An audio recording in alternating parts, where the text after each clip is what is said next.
wafdi ballaaran uu hogaaminayo wasiirka wasaaradda horumarinta biyaha Somaliland ayaa saaka soo gaaray gudaha magaalada Boorama. Wafdigani oo ay wehelinayaan maamulka gobolka degmada Boorama iyo waliba sidoo kale mas'uuliyiinta biyaha ee shacabka ayaa saaka waxay soo kormeereen biyoodada ay biyaha ka cabaan bulshada ku nool magaalada Boorama. sidoo kalena waxa uu xadhiga ka jaray ceel biyoodo cusub oo laga hirgeliyay gudaha magaalada Boorama waxaana go'aantii halkaas ka hadlay maayirka degmada Boorama Maxamed Axmed Warsame Baradha iyo waliba sidoo kale barasaabka gobolka Awdar maareeyaha shirkadda biyaha ee shacabka waxayna yiraahdeen daayire kooban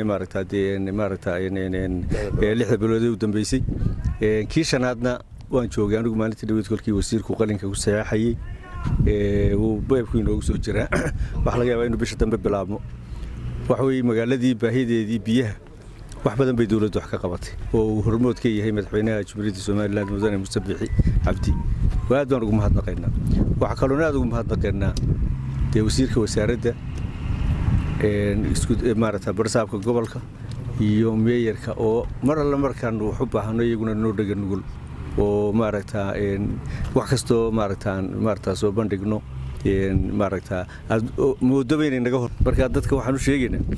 waxa weeye maaragta in wax qabadkii diyaar leh noo leeyahay inaguna inaynu inteena maaragta dawladana diyaar aragno inay wax qabatay wixii la qabta lagama abaal daro waxaan u mahadnaqaynaa wasiirka biyaha oo maanta xariga ka jaray ceelkii labaad ee madaxweynuhu ugu deeqo Boorama sida wasiirka warbixiyayna afar ceel baa inoo dhismay ayaa inoo qodmay 6 bilood ee ugu dambeysay kii shanaadna gacanta lagu hayaa waan uga mahadnaqaynaa dadaalka dheer ee wasaaradda biyaha wasiirka hogaaminaya ay geliyeen sidii Boorama looga qabtiri lahaa ama baahidii biyood ee ay qabtay madaxweynahana waan uga mahadnaqaynaa inuu ku deeqay ceelashaasi markii uu yimid oo arkay baahida ka jirta wixii biyo dhaamis jiray wasiir waa magaalada kaliya biyo dhaamiskaas gobolka Awdal aan wax biyo la siinin sababtuna waxa ahayd isku filaanshaha xagga biyaha ka gaadhnay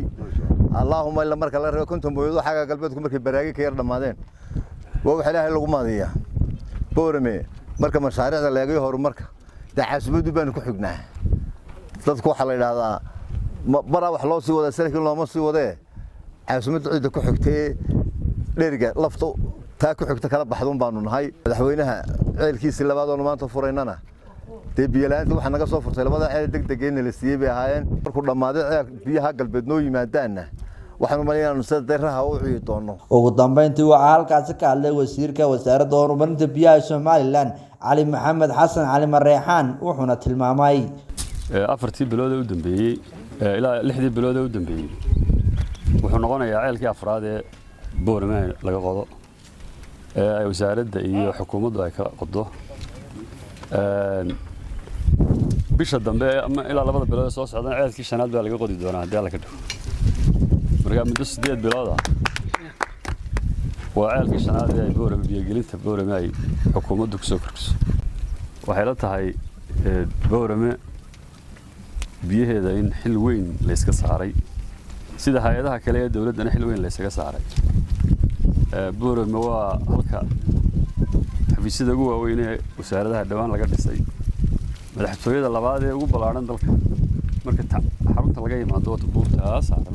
12 ilaa 2021 waxay korodhay 160 waliba intaas waa intii dawladda kulmiye joogtay sidaana waa qorshaha waa ku darsanaysan hadii la ka dhigo ilaa naba inta aan la maagay wax ma qabtaan baan la oranayaa ogaada meesha ugu wanaagsan ka saa u korodhay dalka ilaa tihiin mashaariic badan laga fuliyay halkan imika wadadaan soo mareynay iyo bridge-yada ee marka camuud lagu soo socdo waxa soo dhimo wax qabadkii xukuumadda waa Shacayb Maxamed kaan shacaybiga telefishinka caalamiga ee bulsho magaalada Boorama.